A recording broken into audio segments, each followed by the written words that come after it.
بسم اللہ الرحمن الرحیم۔ السلام علیکم ورحمۃ اللہ وبرکاتہ۔ جی دوستو، آج کی جو ویڈیو میں لے کر حاضر ہوا ہوں دوستو، اس کا موضوع ہے کہ قیامت کب آئے گی اور کس طرح آئے گی۔ میرے خیال سے ہر مسلمان کو اس چیز کا علم ہونا ضروری ہے۔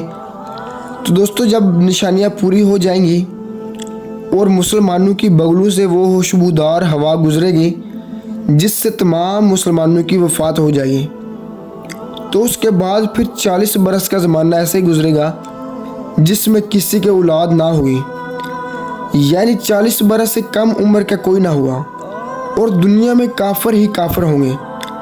اللہ کہنے والا کوئی نہ ہوگا، کوئی اپنی دیوار لپتا ہوگا تو کوئی کھانا کھاتا ہوگا۔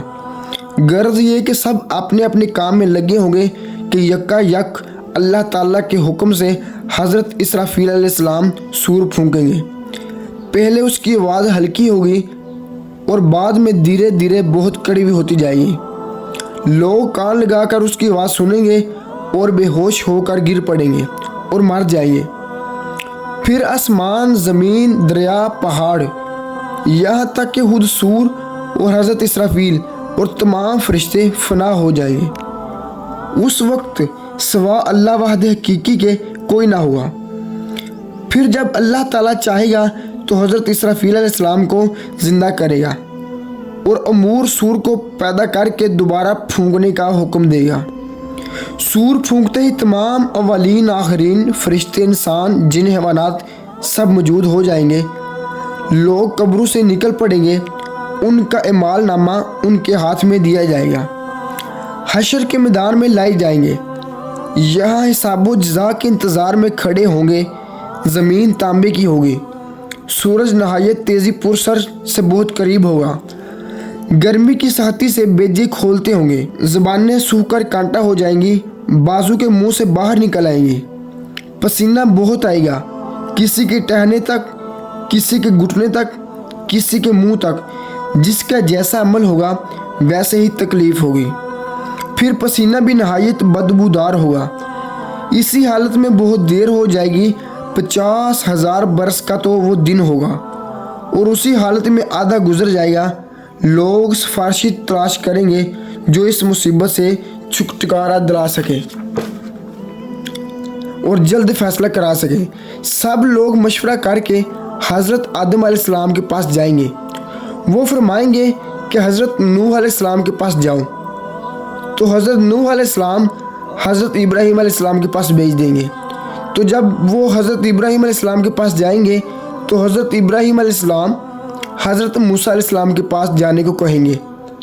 جب وہ حضرت موسیٰ علیہ السلام کے پاس پہنچیں گے تو حضرت موسیٰ علیہ السلام حضرت عیسیٰ علیہ السلام کے پاس بھیجیں گے۔ تو جب وہ لوگ حضرت عیسیٰ علیہ السلام کے پاس پہنچیں گے تو حضرت عیسیٰ علیہ السلام ہمارے آقا دو جہاں، مولا رحمت، عالم سرور انبیاء حضرت محمد مصطفیٰ صلی اللہ علیہ وآلہ وسلم کے پاس بھیجیں گے۔ تو جب لوگ ہمارے حضور نبی کریم حضرت محمد مصطفیٰ صلی اللہ علیہ وآلہ وسلم سے فریاد کریں گے اور شفاعت کی درخواست لائیں گے تو حضور نبی کریم صلی اللہ علیہ وآلہ وسلم فرمائیں گے کہ میں اس کے لیے تیار ہوں۔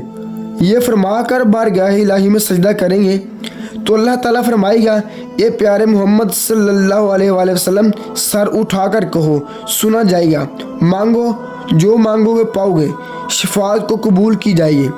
اب حساب شروع ہوگا، میزان عمل میں اعمال تو لے جائیں گے، اپنے ہی ہاتھ پاؤں بدن کے اعضاء اپنے خلاف گواہی دیں گے۔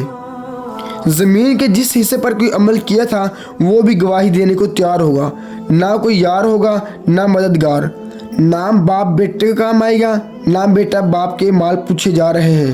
زندگی بھر کا سب کا کیا ہوا سامنے ہے، نہ گناہ سے انکار کر سکتا ہے، نہ کہیں سے نیکیاں مل سکتی ہیں۔ اس بے کسی کے وقت اور دستگیر بے کساں حضور پر نور محبوب خدا حضرت محمد مصطفیٰ صلی اللہ علیہ وآلہ وسلم ہمارے کام آئیں گے اور اپنے ماننے والوں کی شفاعت فرمائیں گے۔ دوستو، امید کرتا ہوں کہ آپ کو آج کی میری چھوٹی سی ویڈیو اچھی لگی ہوگی۔ دوستو، اگر ویڈیو اچھی لگی تو ویڈیو کو لائک ضرور کر دینا اور چینل کو سبسکرائب کر دینا تاکہ ہر نیو آنے والی ویڈیو آپ تک پہنچ سکے، اور اپنی رائے کا اظہار ضرور کرنا کہ آپ کو ویڈیو کیسی لگی۔